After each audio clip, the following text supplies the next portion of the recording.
E aí pessoal, tudo bem com vocês? Esse vídeo é perigosíssimo porque eu vou misturar, afinal de contas, história com religião. Isso não tem como dar bom, e você não vê isso daí em muitos canais porque simplesmente dá ruim mesmo. Eu vou correr esse risco simplesmente para mostrar para vocês de forma honesta, transparente, qual a minha leitura pessoal do mundo a respeito deste assunto específico.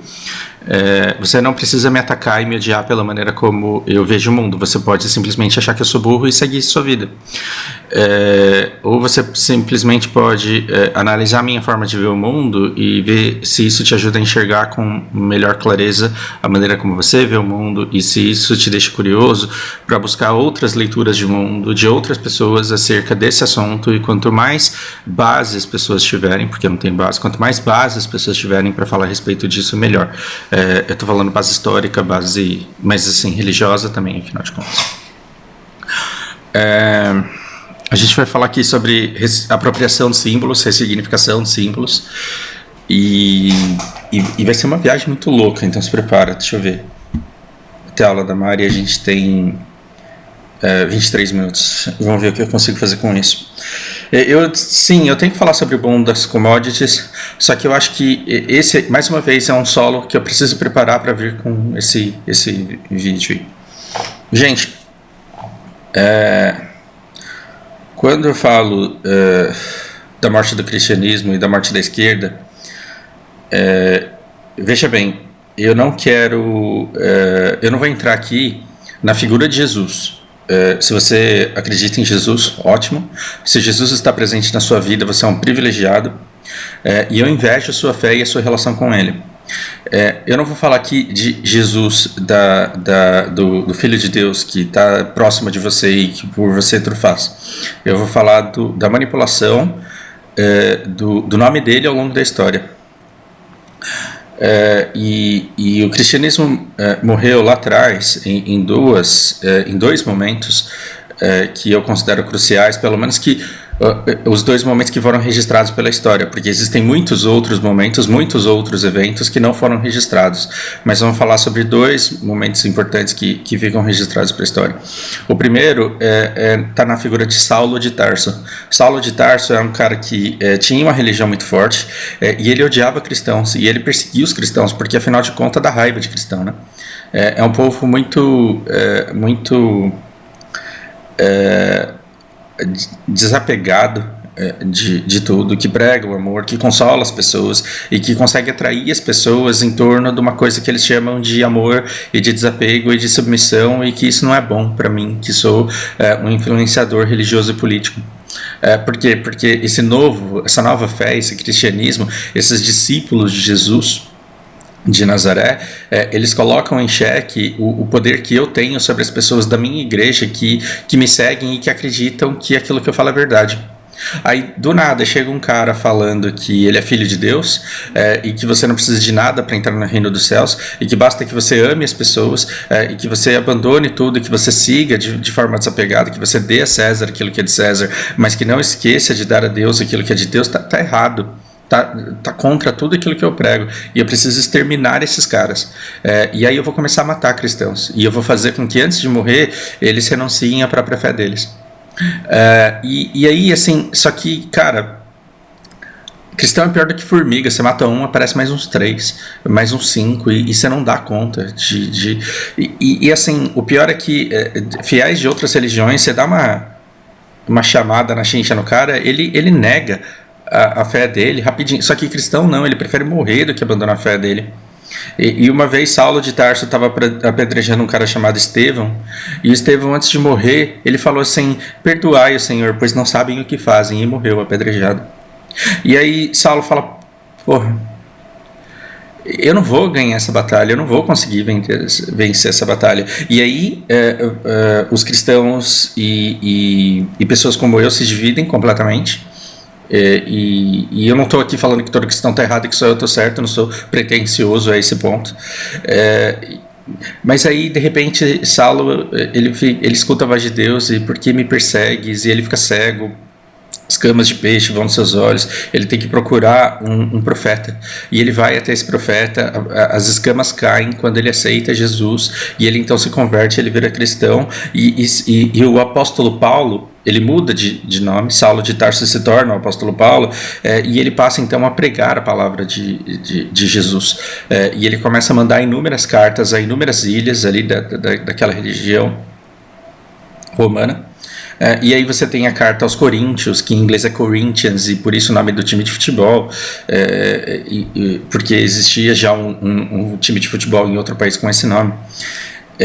Você tem inúmeras cartas que vão cada vez mais consolidar o pensamento do cristianismo, de forma que você tem a Bíblia, ela se divide entre o Velho Testamento, em que você tem lá o Levítico, come porco, morreu, menstruou, se isola, tem todas aquelas regras para eles sobreviverem no deserto, e todos os relatos dos reis e da vida de Davi, de Salomão.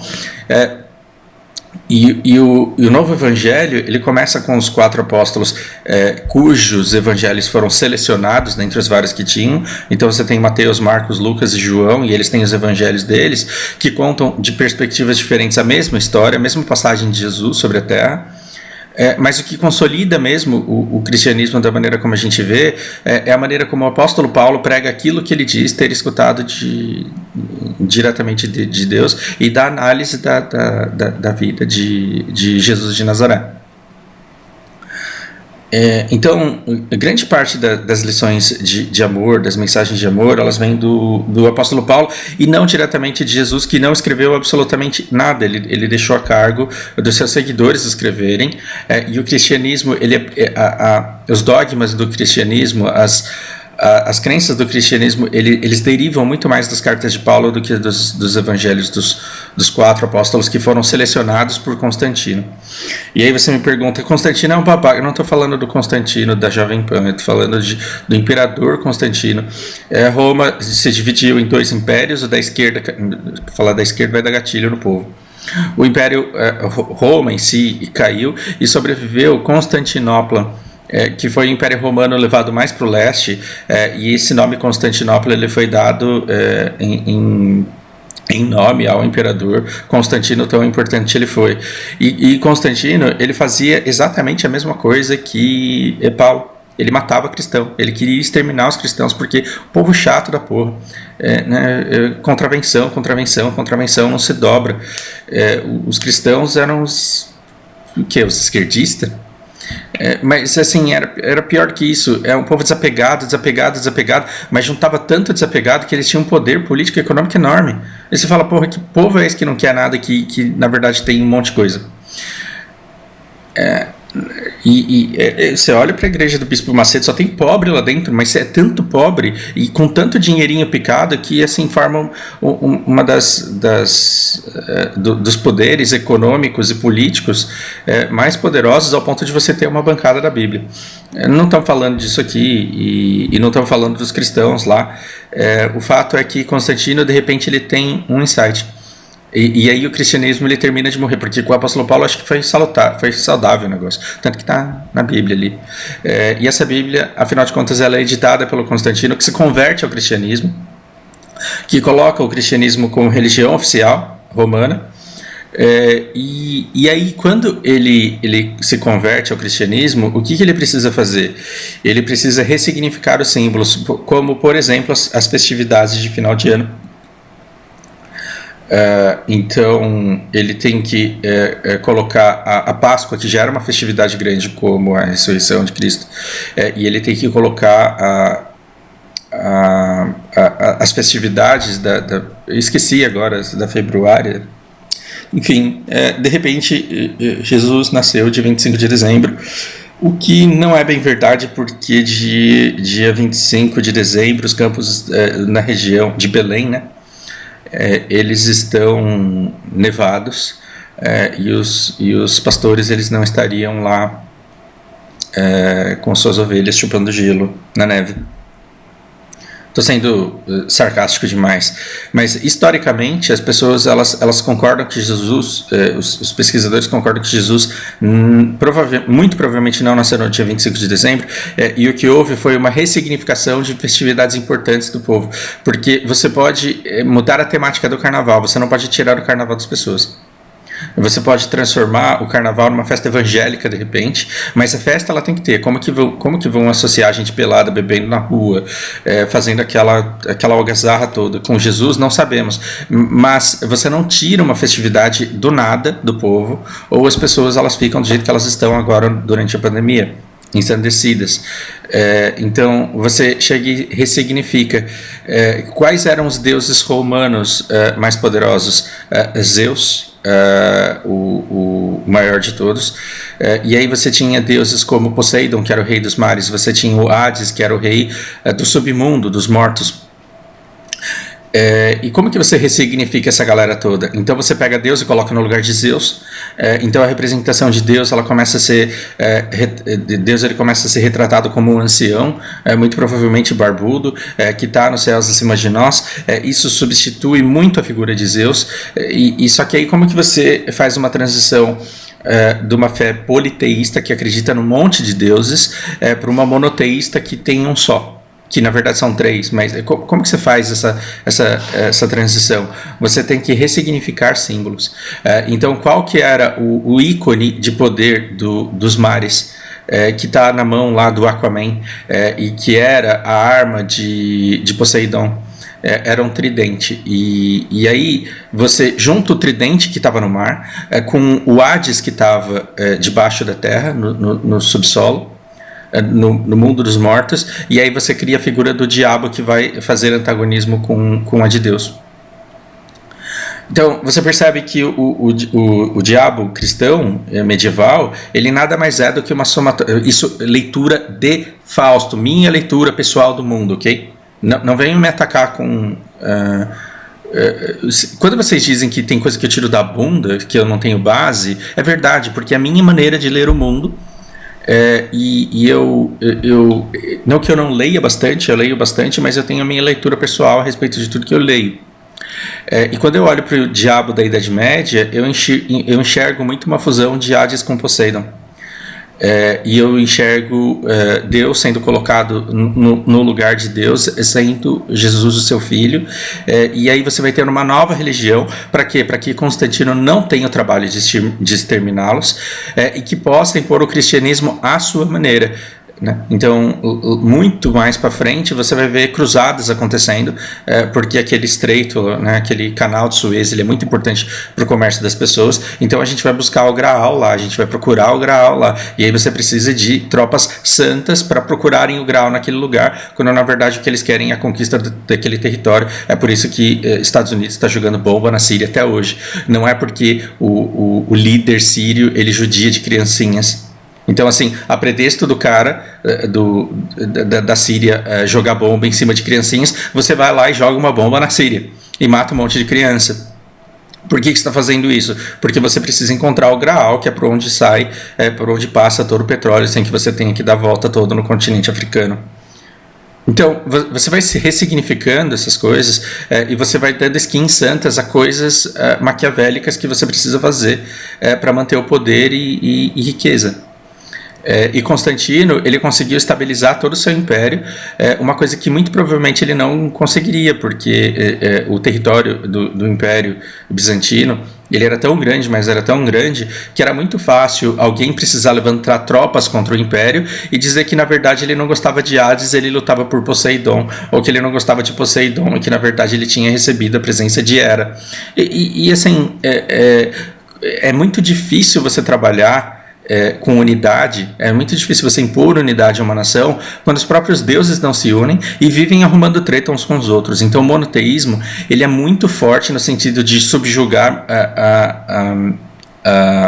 e deixar pessoas extremamente submissas, e querendo dar a César aquilo que é de César para poder ter paz para dar a Deus aquilo que é de Deus.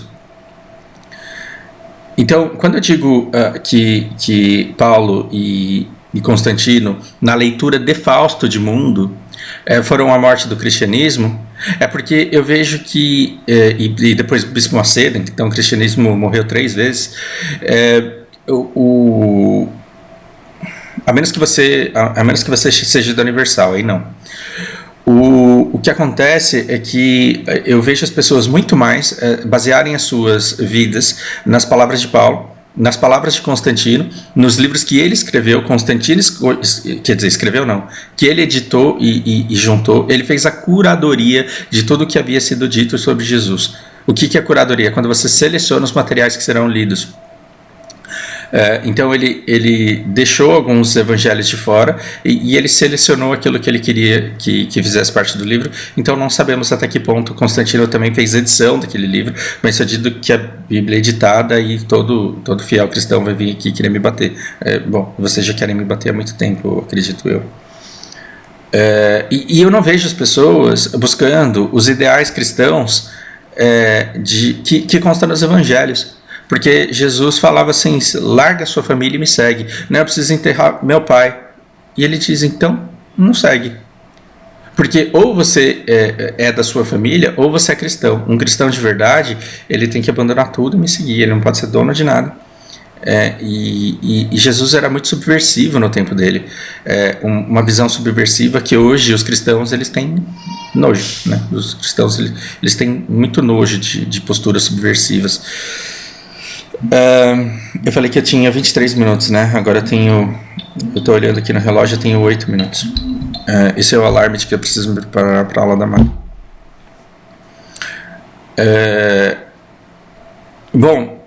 Aí a gente tem a morte da esquerda, certo? Então eu falei da morte do cristianismo e depois a gente tem a morte da esquerda.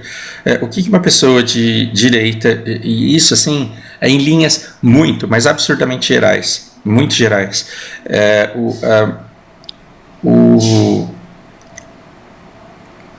a direita ela acredita que você deva dar mais liberdade para o indivíduo e que você não deva interferir nas relações, que não importa quando exista riqueza, essa riqueza ela vai se distribuir de forma desigual, haverá desigualdade, e essa desigualdade ela é necessária, porque ele é um incentivo que você precisa ter na sociedade para que as pessoas se sintam estimuladas a construir as suas riquezas, desenvolvendo assim as nações. Então, assim, um monte de gente vai querer me tacar pedra por causa dessa definição, mas de novo, tirado da bunda é a minha leitura pessoal de mundo. Porque se nem especialistas hoje conseguem entrar em acordo das definições que são vistas por todas as pessoas de direita e esquerda, né? Então, o que dirá eu? Eu não estou aqui para dar a definição mais precisa de direita e esquerda, eu estou aqui para falar sobre a minha leitura desses campos.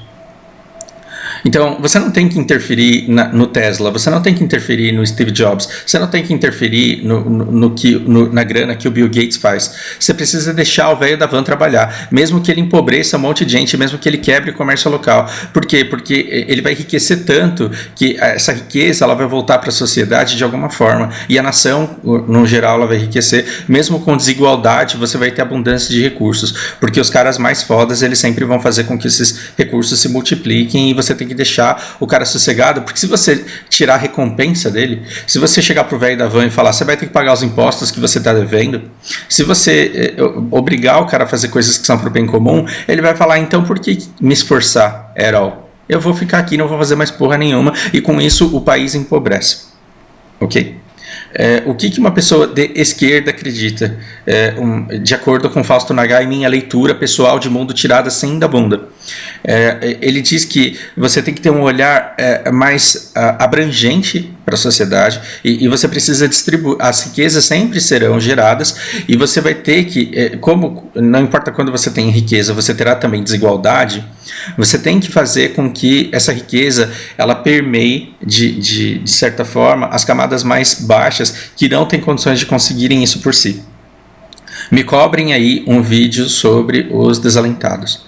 Você precisa saber o que é um desalentado, para quê? Justamente para ter alteridade, para perceber o quanto, em certa medida, a distribuição mínima de riqueza ela é necessária, porque senão a gente é desumano demais aí. Então você tem que ter um olhar mais abrangente e você tem que distribuir melhor essas riquezas.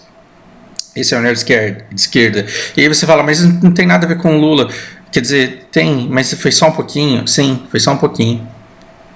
O Lula ele esquerdou só um pouquinho, mas muito pouquinho mesmo. Então o Lula ele cresceu nas campanhas dele sendo altamente de esquerda. O Lula cresceu sendo Boulos, como o Boulos era no começo de carreira dele. Agora mudou. O Boulos ele lulatizou o discurso dele agora. né? Mas o que fez o bolo chegar onde está? Um radical esquerdismo, do tipo, você não pode ter tantos bilionários querendo mais bilhões ainda. Você tem que pegar esses bilionários, você tem que colocar e convencer eles de que quando eles enriquecem as camadas mais pobres da sociedade, eles se tornam ainda mais ricos. Eles se tornam ainda mais ricos. Por quê? Porque os pobres eles vão começar a consumir. Você tem que convencer os bilionários a colocarem a mão no bolso e a dividirem aquilo que eles têm. Então, o Boulos, o Lula, eles começaram altamente esquerdando, altamente. Mas ao longo do tempo, o que aconteceu? A direita estava lá fazendo um esforço. Eu tô falando, quando eu falo direita, não é você que é de direita. Quando eu falo de direita, são as pessoas que venceram essa corrida. Eu estou falando aí de poucas famílias que vieram lá das capitanias hereditárias, que detêm o poder do país lá da política café com leite. Isso eu estou resumindo assim ao máximo mesmo, só para te dar algumas guias para você estudar e descobrir o que é. Eu estou falando das famílias que já são donas do país e que já pagam as campanhas dos políticos que eles querem. Com todo o dinheiro do mundo, essas famílias tinham uma dificuldade enorme de parar o Lula. Com todo o dinheiro do mundo, essas famílias elas tinham a mesma dificuldade que Constantino tinha de sendo imperador, dono da porra toda, a pessoa mais poderosa da Europa na época. Ele não conseguia parar um bando de pobre que não abnegava de sua fé de jeito nenhum. Então, o que essas famílias decidiram? Elas decidiram matar o Lula e deixar a esquerda sem liderança? Não, porque o Lula ele tinha um ideal de esquerda de distribuição. E se ele morresse, ele viraria um mártir e ele geraria cópias de si ao morrer. E muitas outras lideranças surgiriam e a esquerda ela se fortaleceria. Tem um filósofo, um pensador, que eu esqueci o nome dele agora, e economista também, né? Que é Adam Smith, se não me engano. Eu odeio essa falsa intelectualidade de ficar citando o nome de gente foda. Mas ele diz assim que o Estado ele não existe para o bem do povo. O Estado ele existe para proteger os ricos dos pobres. Porque se os pobres eles perceberem o poder que eles têm, eles matam os ricos. Eles falam, vocês não têm que existir. Se os pobres eles tiverem noção do que é riqueza e do que é distribuição de recursos, eles vão olhar para os ricos e falar, quem disse que vocês são donos da terra? Porque você herdou do seu tataravô, eu tenho que ficar aqui me fodendo para você ser o dono de tudo. Os pobres todos eles matam os ricos e eles distribuem tudo de maneira tribal, como lhes couber bem. O Estado, então, ele vem para proteger os ricos do poder dos pobres, que são muitos, que são muito fortes. E aí você fala, Fausto, então você é ANCAP. Não, não, muito pelo contrário. Se você achou agora que eu sou ANCAP é porque você não entendeu o que eu falei.